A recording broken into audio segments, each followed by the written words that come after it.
ಕೊನೆಗೂ ಕೋಲಾರ ಕಾಂಗ್ರೆಸ್ ಟಿಕೆಟ್ ಗೊಂದಲಕ್ಕೆ ತೆರೆ ಬಿದ್ದಿದೆ. ಕೆವಿ ಗೌತಮ್ಗೆ ಕೋಲಾರ ಟಿಕೆಟ್ ಘೋಷಿಸಿದೆ ಎಐಸಿಸಿ.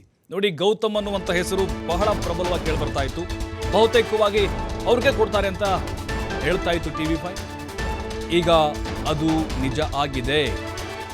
ಕೆವಿ ಗೌತಮ್ಗೆ ಮಣೆ ಹಾಕಲಾಗಿದೆ. ಇಬ್ಬರ ನಡುವಿನ ಜಗಳ ಮೂರನೇದರು ಲಾಭ. ಮುನಿಯಪ್ಪ ಬಣಕ್ಕೂ ಇಲ್ಲ, ರಮೇಶ್ ಕುಮಾರ್ ಬಣಕ್ಕೂ ಇಲ್ಲ. ಎರಡೂ ಬಣ ಬಡಿದಾಟದಲ್ಲಿ ಮೂರನೇ ಅಭ್ಯರ್ಥಿಗೆ ಹೈಕಮಾಂಡ್ ಮಣೆ ಹಾಕಿದೆ. ಎರಡೂ ಬಣಗಳಲ್ಲಿ ಗುರುತಿಸಿಕೊಂಡಿಲ್ಲ ಕೆವಿ ಗೌತಮ್. ಬೆಂಗಳೂರು ನಗರ ಅಥವಾ ಬೆಂಗಳೂರು ಸೆಂಟ್ರಲ್ ಕಾಂಗ್ರೆಸ್ ಅಧ್ಯಕ್ಷರಾಗಿದ್ದಾರೆ.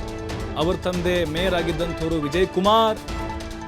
ಎಡಗೈ ಸಮುದಾಯ, ಇನ್ನೂ ಯಂಗ್ ಆಗಿದ್ದಾರೆ, ಹಾಗಾಗಿ ಅನುಕೂಲ ಆಗುತ್ತೆ ಅನ್ನುವಂಥ ನಿಟ್ಟಿನಲ್ಲಿ ಗೌತಮ್ಗೆ ಮಣೆ ಹಾಕಿದ್ದಾರೆ. ಎಲ್ ಹನುಮಂತಯ್ಯ ಅವರು ಕೊಟ್ಟಿದ್ರು, ಆಕ್ರೋಶ ಭುಗಿಲೇಳುತ್ತಿತ್ತು. ಮಾಜಿ ಶಾಸಕ ಇನ್ನೊಬ್ಬರು ಮುನಿಯಪ್ಪ ಅಂತಿದ್ದಾರೆ, ಅವ್ರಿಗೂ ಕೊಟ್ಟಿದ್ರು. ಒಂದು ಬಣ ಮುನಿಸಿಕೊಳ್ತಿತ್ತು, ಅಲ್ಲಿ ಕೆಲಸ ಮಾಡ್ತಿರ್ಲಿಲ್ಲ. ಗೌತಮ್ಗೆ ಮಾಡಿಬಿಟ್ರೆ, ಈಗ ಟಿಕೆಟ್ ಕೊಟ್ಬಿಟ್ರೆ ಇಬ್ಬರು ಕೆಲಸ ಮಾಡ್ತಾರೆ, ಇಬ್ಬರು ಬಣದವರು ಅಂತ.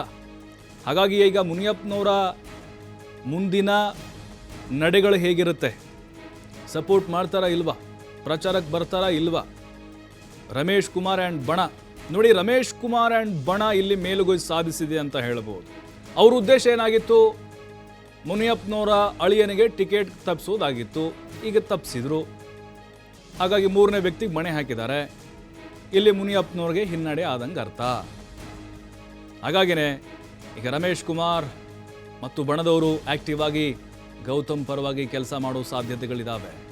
ಆದರೆ ಮುನಿಯಪ್ಪನವರು ಹಿಂದೇಟು ಹಾಕ್ಬೋದು. ಬಟ್ ಕೋಲಾರ ಕಾಂಗ್ರೆಸ್ನಲ್ಲಿ ಎಲ್ಲವೂ ಸರಿ ಇಲ್ಲ ಅನ್ನೋದು ಮತ್ತೊಮ್ಮೆ ಇದು ಪ್ರೂವ್ ಆದಂಗೆ ಆಯಿತು. ಆದರೆ ಈಗ ಗೌತಮ್ ಅಲ್ಲಿ ಸೂಕ್ತ ಅಭ್ಯರ್ಥಿ ಅಂಥೇಳಿ ರಾಜ್ಯ ನಾಯಕರು ಕೂಡ ಶಿಫಾರಸನ್ನು ಮಾಡಿದರು. ಉಳಿದಂತಹ ಅಭ್ಯರ್ಥಿಗಳಿಗೆ ಏನಾದರೂ ಮಣೆ ಹಾಕಿದರೆ ಖಂಡಿತ ಅಲ್ಲಿ ಎಫೆಕ್ಟ್ ಆಗ್ತಾ ಇತ್ತು. ಈಗ ಎಡಗೈ ಸಮುದಾಯದ ಮತಗಳು ಕೋಲಾರದಲ್ಲಿ ನಿರ್ಣಾಯಕ ಪಾತ್ರವನ್ನು ವಹಿಸ್ತವೆ. ಹಾಗಾಗಿ ಬಣ ಬಡಿದಾಟಕ್ಕೆ ಹೈಕಮಾಂಡ್ ಈಗ ಫೈನಲ್ ನಿರ್ಧಾರವನ್ನು ತೆಗೆದುಕೊಂಡಿದೆ. ಮೂಲತಃ ಬೆಂಗಳೂರಿನವರು ಇವರು. ಅವರ ತಂದೆ ವಿಜಯ್ ಕುಮಾರ್ BBMP ಮೇಯರ್ ಆಗಿದ್ದಂಥವರು. NSUIನಿಂದ ಕಾಂಗ್ರೆಸ್ನಲ್ಲಿ ಸಕ್ರಿಯ ಚಟುವಟಿಕೆಯಲ್ಲಿ ಭಾಗಿಯಾಗ್ತಾ ಬರ್ತಾ ಇದ್ದಾರೆ. ಆರಂಭದಲ್ಲಿ NSUI ಬೆಂಗಳೂರು ನಗರ ಕಾರ್ಯದರ್ಶಿಯಾಗಿ ಕೆಲಸ ಮಾಡಿದ್ದಾರೆ.